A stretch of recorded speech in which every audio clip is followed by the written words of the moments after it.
Brent, I know nothing is for sure, but with all the good things that Dylan has done, not only this season, but today, is there any part of you that just wants to have a conversation and say, are you sure you don't want to come back or try to come back for another year? Is he in here right now?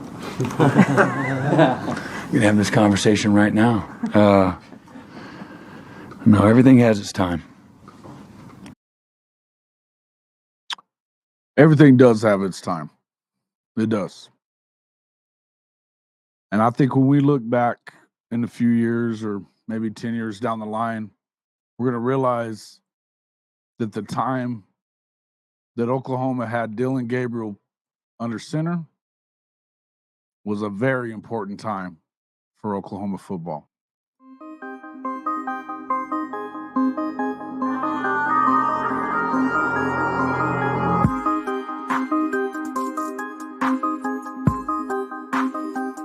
Let's go!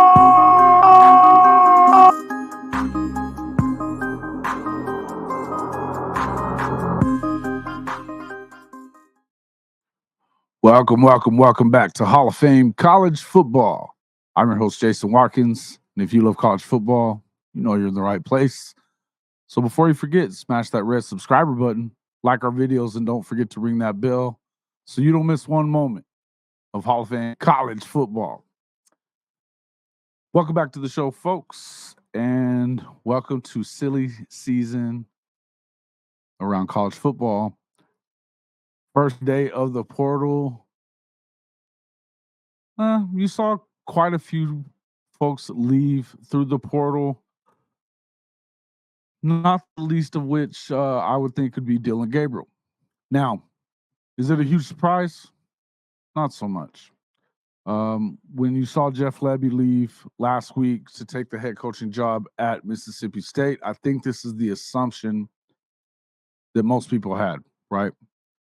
He came to Oklahoma for Jeff, kind of like Caleb Williams came to Oklahoma for Lincoln Riley. You could see that he might do the same as Caleb and use his final year to go play for Jeff Lebby one more time. Now, maybe not.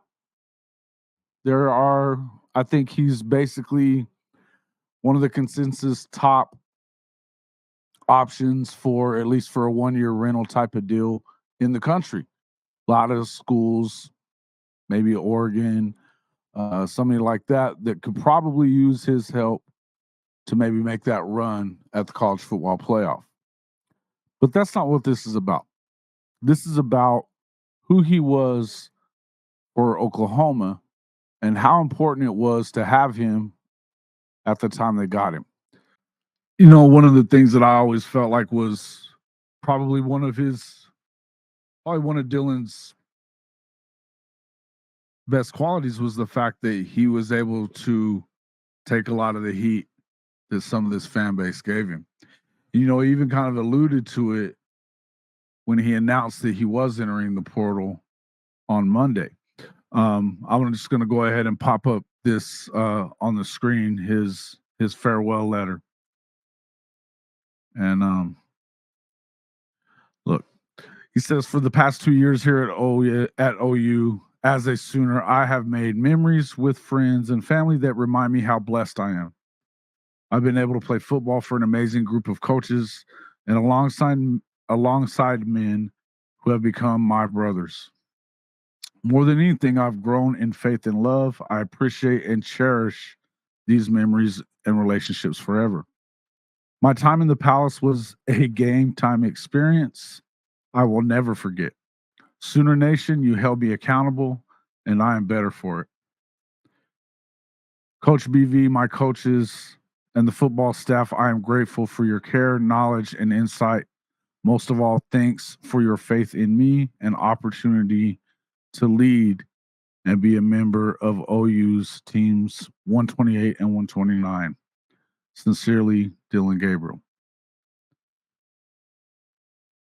As you notice, you know, Sooner Nation, you held me accountable. Now, he didn't say you showed me love. I hope that that's not all he feels, though, that we just held him accountable, because I know that, and I'm not the only one that's giving him a lot of love. I know a lot of our audience has done the same. But that's why I feel like in the future, if Oklahoma does get to where we're all hoping that they get, and they're able to win a national championship, it's going to be because of guys like this, because he went out there and led. So let's kind of jump into a little bit of that. Now, you guys all know me. I am one of those guys that has really kind of taken up for Dylan Gabriel over the last couple of years since he arrived in Norman from UCF. There's always been a rule here: no strays. Dylan catches no strays on this show. Now, towards the end of the season, I mean, we got a little serious about some of the things that were going on there, but I got to say that Dylan might have been just what Oklahoma needed when it needed it the most. Stability, consistency, leadership, and he's made everybody around him better. You know, he's got that multiplier effect where I think, you know, when you can reproduce who you are, I think that's a real sign of leadership. And he'll attract that, you know, when people watch us play, or getting, you know, as Jackson was able to sit back and watch him along the way this year, you know, that, you know, there's a lot that, you know, I know Jackson received. And so that's what leadership looks like. It's not a position, it's action, and it's doing. And so couldn't have had a better example for not only Jackson, but for everybody. Brent, to clarify, was Dylan in? You heard it. That's what leadership looks like. And make no mistake, it's not like he was a bum. Leadership also entails right there is, yeah, this is what it looks like to get it done.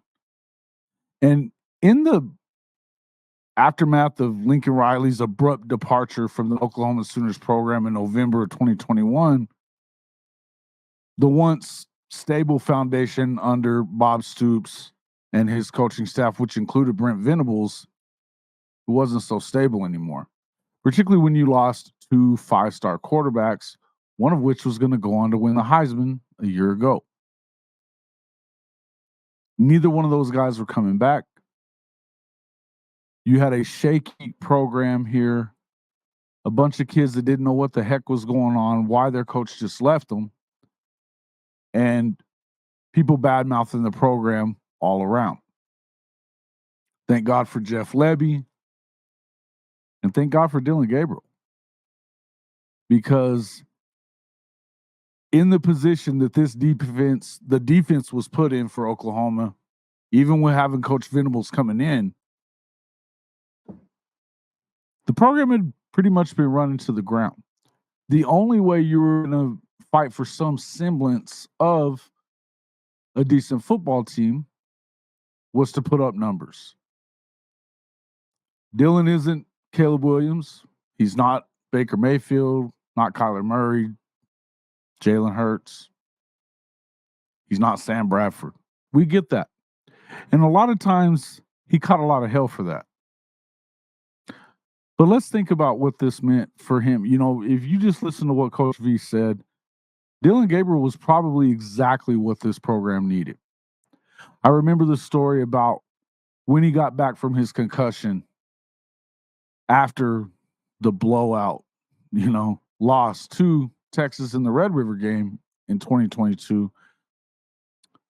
He went right back to being that leader. I remember the story about Braden Willis Braden Willis told this story about in the meeting room, the offensive meeting room, you had guys a lot of spread out in there during a film session. And there were a lot of chairs in between who was sitting up front and who was sitting in the back. And he wanted to make sure everybody got in there close together because it was important to be together.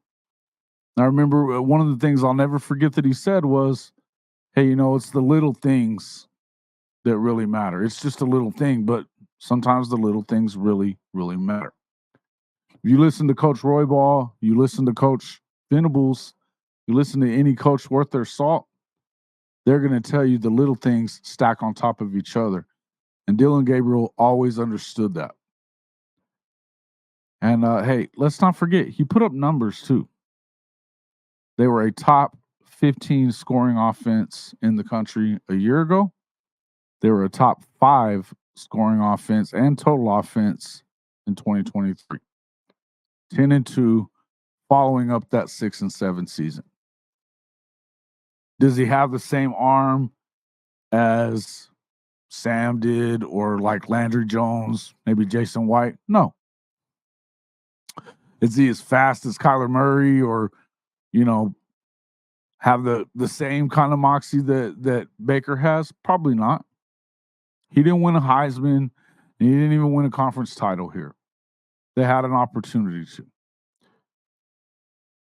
But I think that when you look back on this program and how it started after Lincoln Riley left, the way that Lincoln Riley left, and the situation that he left the Oklahoma Sooner football program in. If Brent Venables is able to, give this Sooner Nation that is so hungry for a national championship in the SEC in the next few years, I think a lot of it is going to have to do with guys like Dylan Gabriel, guys like Drake Stoops, that have come in, that came in and provided stability, provided leadership that you could see what leadership looked like. Foundations is what you build strong houses on. And the foundation in Oklahoma wasn't very good. It just wasn't.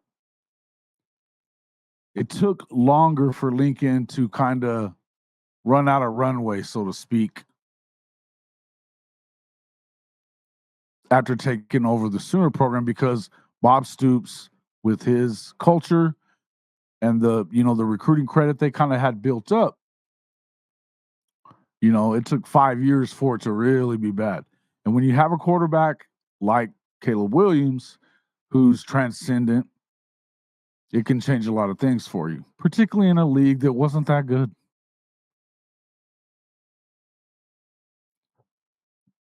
It's since gotten better. Texas is better. They just won their first conference title in, 15 seasons. And they're going to the college football playoff. Let's not worry about that. Dylan Gabriel, a year after watching from the sideline with a concussion as his team needed him and lost 49-0, engineered one of the most memorable comebacks or scoring drives to win the game in Red River shootout history. I'll never forget it. Minute and 15 left. He goes 4 for 4, doesn't miss a beat. And he showed what leadership was. He showed no fear. He stepped up in the pocket and made throws. Did he have the strongest arm? No. You know what he had? He's a leader. The guy's a leader. And somebody is going to be really lucky to get him in his last season in college football. Good for Dylan.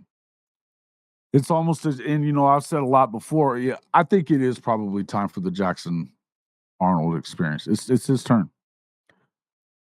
I would have liked it if, Oklahoma was going into the SEC with a little more experience under center, because I think new league, one of the toughest schedules in the league, particularly with your road games, and you got to play Alabama. It's going to be a tough one. Not only is Jackson going to be a true sophomore making his debut as the starter full-time, he's going to have 2 true freshmen, backing him up. That can be tough. But one thing, like Coach V was saying, I think that Jackson he said it himself that he learned a lot from Dylan, and Dylan was good to him. A lot of quarterbacks wouldn't do that. It's a competition. Jackson wanted to learn. Dylan didn't mind teaching him. And he, I don't know how much they had to say, but he seems to be the type of guy that just wins. And just he kind of shows, teaches and leads from out front, not having to always say so much, but to do.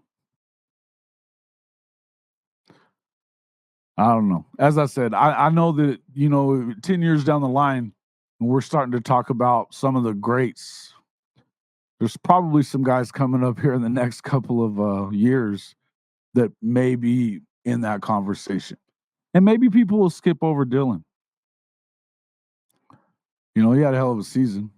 Over 40 touchdowns. 12 rushing touchdowns. Hey, look, hell of a season for Dylan Gabriel.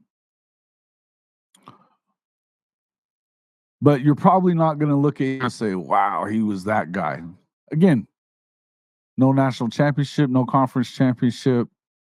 Not the greatest athlete necessarily in the world, but the way he did it is kind of the way you think about, Drake Stoops too. They just outwork everybody, and they just trust. So myself, I'm just going to say this. Replacing a dynamic talent like Caleb Williams, it's not an easy feat. It took a hell of an effort. And it takes a certain kind of person to even want to come in and follow those two guys too.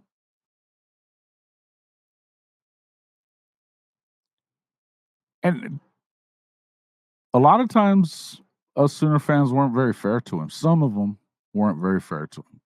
In the end, he may not be that guy that took you all the way, but he showed you the way to get there by going in and doing some of the dirty work. And you need foundation pieces like that if you're going to get a national championship. I feel like he's going to be one of those guys. Just like Drake Stoops is going to be one of those guys. Just like Danny Stutzman is going to be one of those guys. This team, 10-2, was a big difference from 6-7. And guys like Dylan Gabriel are a reason for that. And, hey guys, jump in the comment section. Let me know what you think. Give Dylan some love. I think he deserves it. Hey, listen, we got a lot to talk about here coming up over the next couple of weeks, going into the bowl game, Alamo Bowl, getting a really tough football team in Arizona as an opponent. Jed Fisher's done a lot of good things with that. Check in with us this evening. Our normal Tuesday live stream show, 8:30 Eastern time, right here on Hall of Fame College Football. We're going to have David from David Talks Buffs. We're going to talk some Colorado. We'll obviously be talking a lot of Oklahoma stuff. Coach is probably going to want to talk a little bit about Notre Dame. And we're going to end up talking about the CFP. If you haven't noticed, me and Coach are a little at odds over our opinions on that. Little pissy at each other about it. Or maybe he's just mad at me. I don't know. But listen, this is what makes it fun. We're going to give our opinions. There's a lot to talk about. A lot of stuff going on in college football. Yeah. Anyway, I just kind of wanted to say that, get that out there for Dylan and just tell him thank you from a Sooner fan. It's been a lot of fun watching you, and I look forward to seeing what he does next. Let me know what you guys think in the comments. Make sure you jump into our get onto our merch site, pick up some of that cool merch that we have on our shop. It's right above me. Join the Hall of Fame Mafia yourself. Become a channel member. It's as low as $2.99 a month. It gives you access to our Discord. We have a lot of fun in our Discord. The Mafia members that are in there. Look, you're going to have some members-only content. We're going to start doing some, I think, like a monthly call-in show for our members that are above at a certain level. We're going to figure it all out. But you're going to have some members-only content there. I need to do a little bit more of that, and we're going to have more time to do that now. Also, hey, make sure you check out Devil Dogs Coffee. If you're a coffee drinker, you need to get over there and check that out. Particularly if you're a patriotic American like I am. Premium coffee, fresh to your doorstep. In fact, Devil Dogs brew and beans, they actually roast, grind, and ship your order the day that they receive it to guarantee the greatest amount of freshness. You can jump in there, use the promo code BOOMER on your first order. You're going to get 10% off everything in the store. Hey, man, they even have our own coffee cups for the show, Hall of Fame. And then on the other side, look at there, it says it's 6 a.m. This is about what time I get up. And Texas still sucks. And they do. Get in there, check that out as well. But they got some amazing coffees. We started off with the Cowboy Blend. The coolest thing about this for me, 5% of every sale goes to Wounded Warrior, which is such a amazing organization taking care of our wounded veterans who I feel like have made the ultimate sacrifice. So jump in there and check that out as well. Get some amazing coffee. Folks, the free way to support this program. Make sure you hit that like button on your way out. You know what we say, wipe your feet on the way in. Make sure you hit that like and share us with your friends. We are very, very close to 3,000 subscribers. We can't wait. The free way to help make this program continue to go is just hit that thumbs up button. Hey, thanks a lot again for coming in, checking out the video. We'll see you tonight at 6:30 for our live stream. Thanks for coming in.